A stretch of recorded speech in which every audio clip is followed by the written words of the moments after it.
Hello mga ka-busy mind. So sa mga baguhan na wala pang ideya kung paano gumamit ng power tools, so panoorin mo ang video na ito. Ibahagi ko sa inyo kung ano ang mga gamit ng mga tools na ito.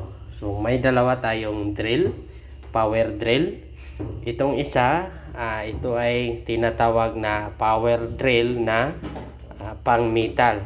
Ito naman isa ay concrete drill. So, ang dalawang drill na ito ay magkaiba ang gamit niyan. So, itong maliit, ang gamit lang nito ay pangbutas lang ng mga metal. So, yan lang ang gamit niyan. So, ang drill na ito ay may dalawang function. Yung isa naman para sa hammer, ito, yung isa switch naman para sa normal na pagbabarina. Itong isa namang drill, tinatawag na concrete drill, may kalakihan ito at tatlong function yan. Ibig sabihin, ang bubutasan yan ay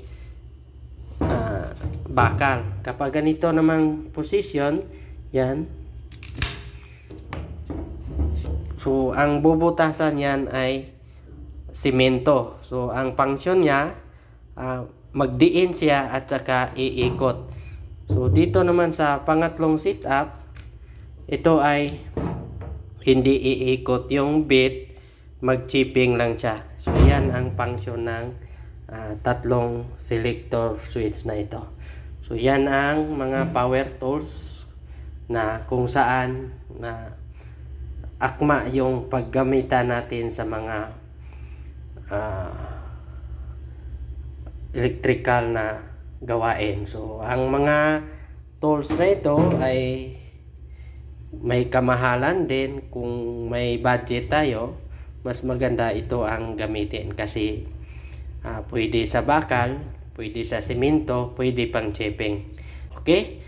Kung may ideya din kayo sa mga power tools ng electrical, paki-share naman sa comment section. Okay? Bye-bye mga ka-busy mind.